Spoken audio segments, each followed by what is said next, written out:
जरा कल्पना कीजिए, दोपहर का समय है, सूरज आग बरसा रहा है, जमीन तप रही है, हवा भी जैसे जल रही हो। आज ऐसी गर्मी में लोग कुछ मिनट बाहर निकल जाए तो चक्कर आने लगते हैं, सिर दर्द होने लगता है, शरीर टूटने लगता है। लेकिन एक समय ऐसा भी था जब हमारे दादा परदादा इसी धूप में घंटों खेतों में काम करते थे। न एसी, न कूलर, न फ्रिज, फिर भी उनके शरीर में इतनी ताकत थी कि गर्मी उन्हें जल्दी हरा नहीं पाती थी। तो सवाल है, क्या पहले सूरज कम गर्म था या फिर हमारे शरीर से कोई पुराना ज्ञान खो गया है? क्या हमारे शरीर में सचमुच कोई ऐसा प्राकृतिक कूलिंग सिस्टम मौजूद है जिसे ऋषि मुनि हजारों साल पहले जानते थे? और अगर जानते थे तो वह रहस्य आखिर क्या था? आज की इस यात्रा में हम सिर्फ गर्मी की बात नहीं करेंगे, हम समझेंगे शरीर, मन, भोजन, पानी और ऊर्जा के उस गहरे संबंध को जहां विज्ञान और प्राचीन ज्ञान एक दूसरे से मिलते दिखाई देते हैं। डिस्क्लेमर: यह वीडियो केवल सामान्य जानकारी और जागरूकता के लिए है। किसी भी गंभीर बीमारी या स्वास्थ्य समस्या में डॉक्टर या आयुर्वेद विशेषज्ञ की सलाह अवश्य लें। भाग 1: शरीर सिर्फ शरीर नहीं है। हम अक्सर सोचते हैं कि हमारा शरीर सिर्फ हड्डियों, मांस और खून से बना है, लेकिन प्राचीन भारतीय ज्ञान कहता है मनुष्य एक चलता फिरता ब्रह्मांड है। हमारे शरीर में प्रकृति के 5 तत्व मौजूद हैं: पृथ्वी, जल, अग्नि, वायु, आकाश। जब ये पांचों संतुलन में रहते हैं तो शरीर स्वस्थ रहता है। लेकिन गर्मियों में सबसे ज्यादा असर पड़ता है 2 शक्तियों पर: अग्नि यानी शरीर की गर्मी, सोम यानी शरीर की शीतलता। अगर अग्नि ज्यादा बढ़ जाए तो शरीर जलने लगता है, और अगर सोम कमजोर हो जाए तो शरीर की ठंडक खत्म होने लगती है।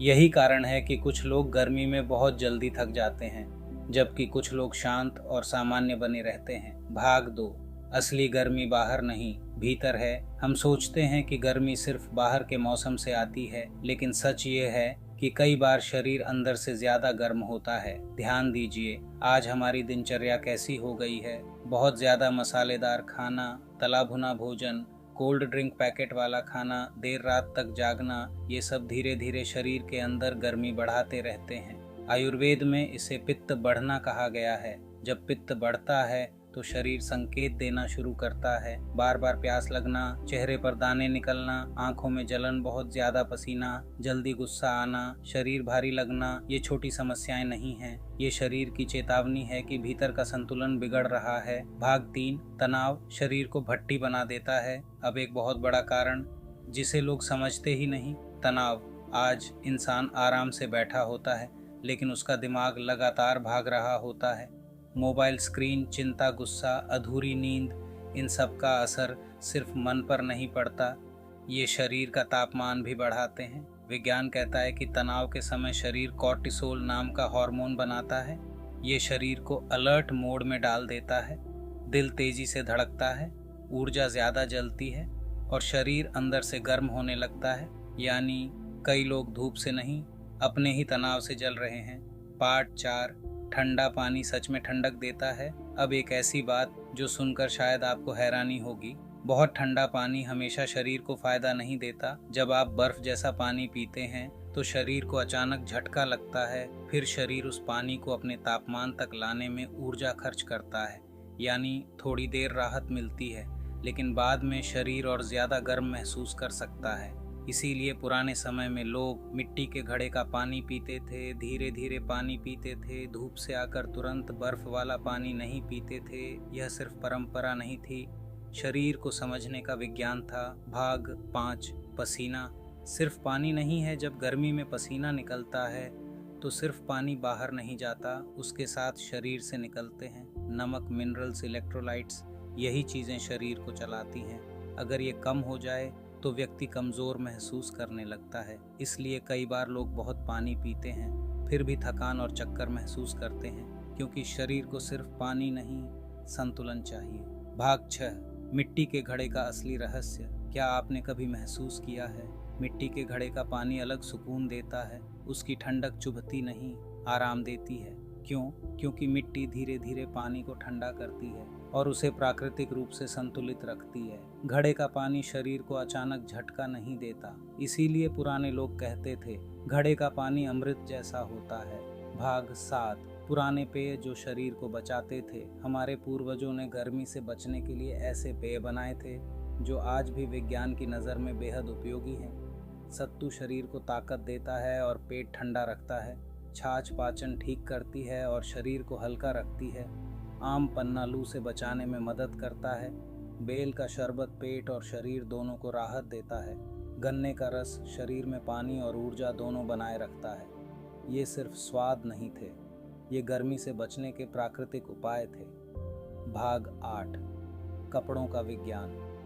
पुराने समय में लोग सफ़ेद या हल्के रंग के कपड़े क्यों पहनते थे? क्योंकि हल्के रंग सूरज की गर्मी को वापस बाहर भेज देते हैं। और सिर ढकना क्यों ज़रूरी माना जाता था? क्योंकि सिर शरीर का सबसे संवेदनशील भाग है। सीधी धूप दिमाग और नसों पर असर डालती है। यानी पगड़ी, गमछा और ढीले कपड़े सिर्फ संस्कृति नहीं थे, गर्मी से बचाव का विज्ञान थे।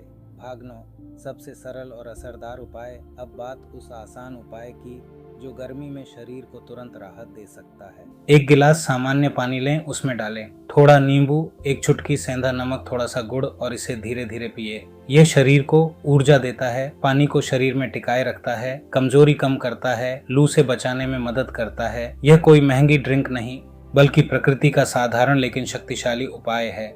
भाग 10, अंतिम सत्य। गर्मी सिर्फ मौसम नहीं है, यह शरीर की परीक्षा भी है। अगर भीतर संतुलन है तो बाहर की गर्मी उतनी नुकसान नहीं करती, लेकिन अगर मन अशांत है, भोजन गलत है, नींद अधूरी है तो शरीर जल्दी टूटने लगता है। याद रखिए, सूर्य हमें जलाने नहीं आया, वह हमें मजबूत बनाने आया है। लेकिन उसके ताप को सहने के लिए भीतर शीतलता जरूरी है। जैसे दिन के बाद रात जरूरी है, वैसे ही जीवन में संतुलन जरूरी है। तो आज आपने क्या सीखा? क्या आपने कभी महसूस किया है कि कुछ पारंपरिक तरीके सच में शरीर को राहत देते हैं? कमेंट में ज़रूर बताइए। गर्मी से बचने के लिए आपके घर में कौन सा पुराना उपाय अपनाया जाता है? अगर यह ज्ञान आपको उपयोगी लगा हो तो इस वीडियो को शेयर ज़रूर करें, क्योंकि सही ज्ञान सिर्फ जानकारी नहीं देता, जीवन बदल देता है। ऐसी ही ज्ञानवर्धक वीडियो के लिए हमारे चैनल को सब्सक्राइब जरूर करें।